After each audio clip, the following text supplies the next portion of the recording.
Thank you, goddammit. I know the first thing you say, that's a black motherfucker that came out here. I know I'm a black motherfucker. I know I'm black. I started to really shock y'all this evening, you know? I started to wear all black and some blue contact lenses. I'd have fucked y'all up. Message. For the most part, elections are up to a state. The Constitution says a state runs its elections. These states are put under federal guidance, the Voting Rights Act, because of past discrimination. So now the court is saying the test you had in place is outdated. It goes back to 1965. So much has changed. Our culture has changed. Our society has changed. Other discrimination laws have changed. Hopefully, these states have made substantial progress. So if you're going to do this, you have to rewrite the test, if you will. If you look at the politics of the moment, the president and his Justice Department made a very strong case to the Supreme Court that they wanted to keep this law in place. If you look through the states that are affected, most of them will have Republican governors, and this is a debate that's going to play out. And not only in voter ID laws, but also in redistricting, such as the Texas redistricting plan. We're going to see how states handle this in terms of how they draw their congressional districts, and they could wind up in court. And at least for now, Jake, the bottom line is that these southern states, largely southern states that had these special requirements that the federal government imposed in that 1965 Voting Rights Act, they are no longer going to have to deal with that, at least for the time being, unless Congress takes special action. And as I said, I don't anticipate that special action anytime soon. Message. Quote, the number of purely white people in the world is proportionably very small.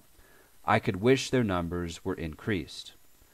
Why increase the sons of Africa by planting them in America, where we have so fair an opportunity by excluding all blacks and tawnies, of increasing the lovely white and red?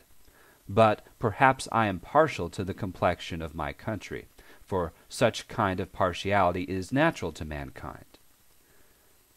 Franklin helped edit Thomas Jefferson's drafts of the Declaration of Independence.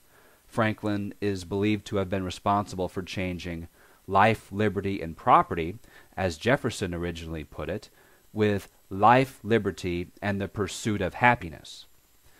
We 21st century Americans need not speculate about whether immigration and naturalization restrictions are consistent with life, liberty, and the pursuit of happiness as the founders conceived of it.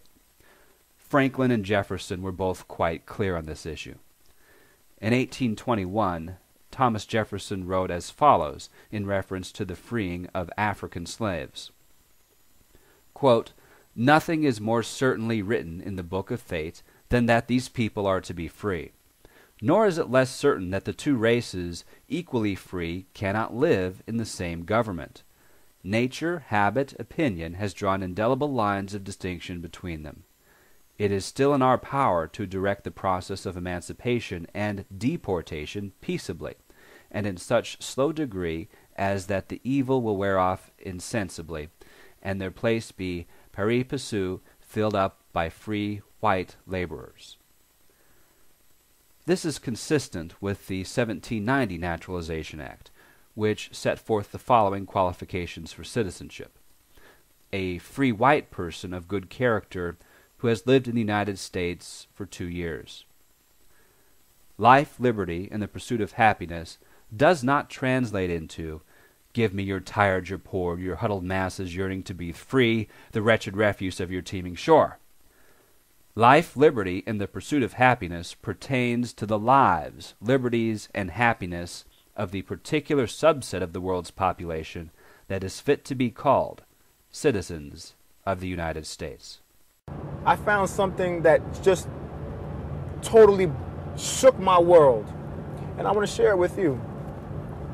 The 13th Amendment of the Constitution, written in 1865, says this, that neither slavery nor involuntary servitude, except as punishment for a crime, shall exist in the United States. Now, for all you guys out there that are critical thinkers, you're like me, and you're saying, hold up, I don't remember learning that.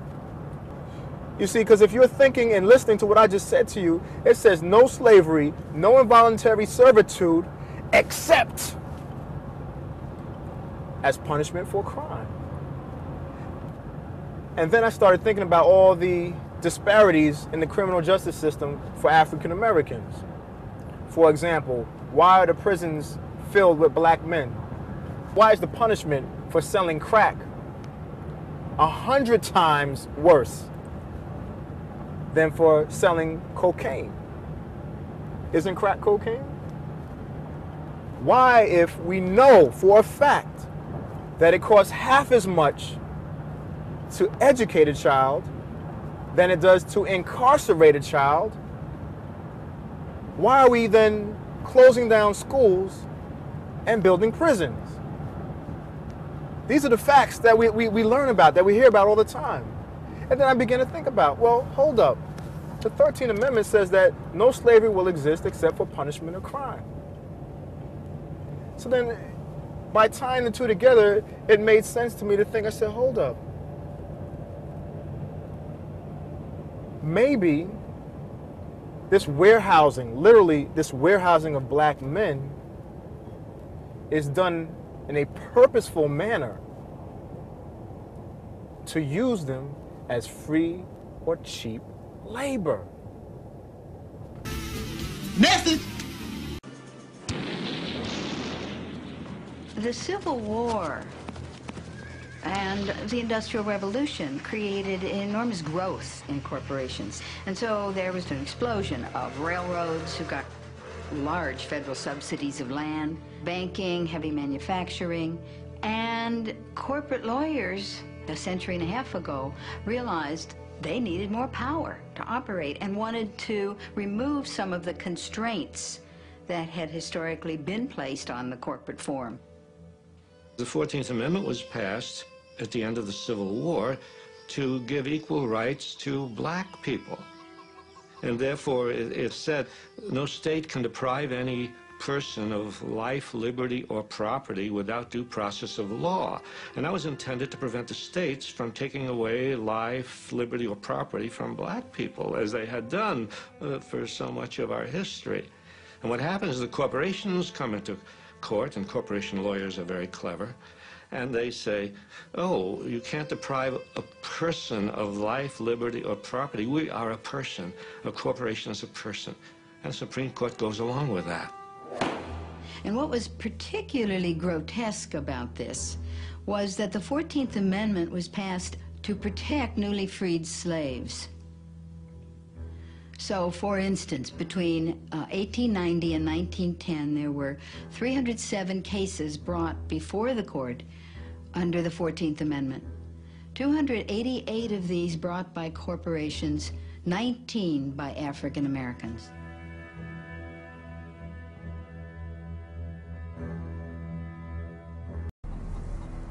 Nearly 250 years after Africans were first landed on America's shores, the Supreme Court of the United States would proclaim that blacks, by virtue of their race, were not persons before the law.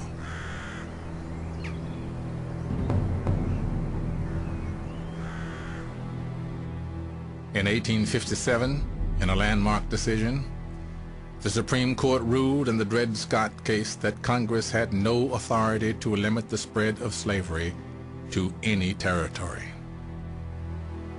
The Chief Justice's words stunned African Americans.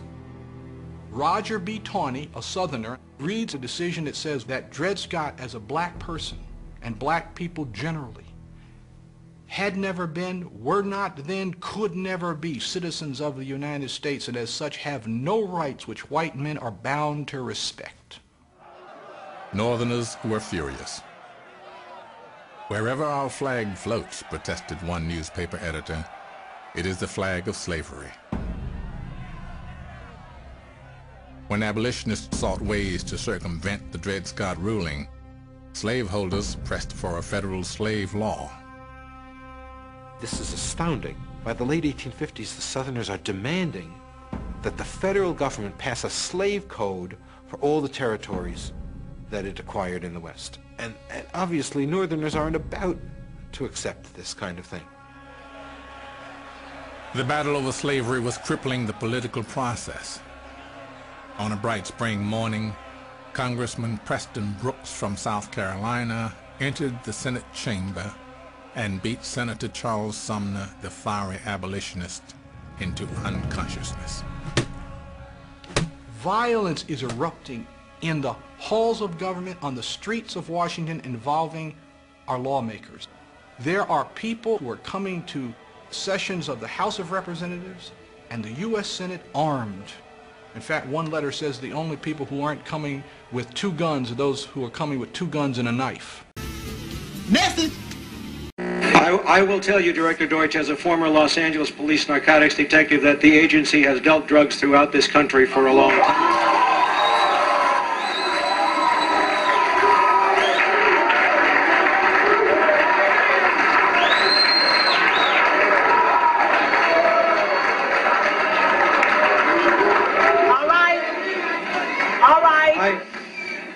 All right, obviously that is an answer for a lot of you. Now can you please? I refer... All right, now can you please? Message! Talk to me about the sovereignty thing.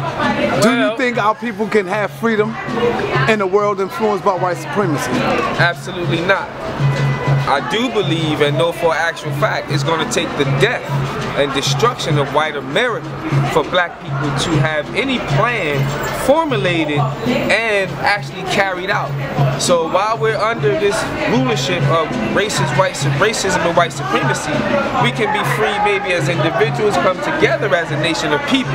But overall, there's still limitations that we're able to deal with, because for every law the cracker makes, 5 minutes later he makes another law to change the first goddamn law. That's right. So all this trying to beat the slave master with his own goddamn law has not worked. That's right. I know fools who practice sovereignty and still end up in jail for child support.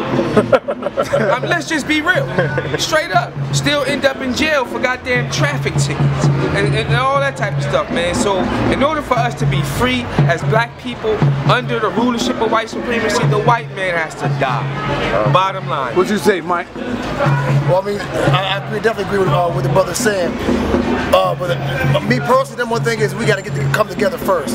See, we moving around without no order. You know what I'm saying? And when we don't have no order, we look like a bunch of wild ass kids and without no parents. Once we come together as a people, all these black organizations said they support the Black Power movement. All the like the brother said, all the ones that said they support their children. We got to come together so that we can have a devise a plan, and then we can move out with that plan. That's what the white man does. He don't make any kind of moves unless he has a plan devised that's going to destroy the black man and the black child. So as long as we have a plan that's going to destroy theirs, we can move. Do we need an army in order to have sovereignty? You got to have an army to have sovereignty. Who's going to protect the land? You cannot protect yourself, they'll come take it from you. Okay, what you think, Sarah? About what, sovereignty? Yeah, about sovereignty. Can we have sovereignty in a land influenced by white supremacy? I mean, we've been here for 400 years. That should answer the question itself. If you ain't got it by now, you ain't gonna get it. That's right. You see what I'm saying? I think some of the definitions and terms is way above the reality. You know, America is run like a trap, period. It's run like a trap. The white man is the biggest dope man on the planet. And so being in the street and knowing what the street culture is like, anytime a little nigga, if the big nigga hear a little nigga say, you know what, one day I want to be the big nigga. You know what's gonna happen to that little nigga? You gonna find his ass in the alley in a trash bag somewhere. So power is not ran by the rules of emotionalism, religion, or politics. Power is ran on the rules of force, okay? That's what power is. When you make another motherfucker do something he don't want to do and like it, motherfucker smile while he doing it. That's power. That's what this country is ran on. So niggas gotta quit acting like the white man give a fuck about religion, like he give a fuck about the 10 Commandments, like he give a fuck about all that bullshit you read in the Bible and Quran. He's not running this country on them rules. So a lot of motherfuckers is playing checkers while this cracker is playing chess. So no, I don't believe in that you can obtain no sovereignty without the death of the peckerwood. I agree with King Samir on that. It got to be that way. All our great leaders have taught us that. So why would we come here of the greatest of our leaders who loved us so, put their life on the line to give us the message, and then 2013 we gonna act like this shit all new? Fuck that, you know what I'm saying?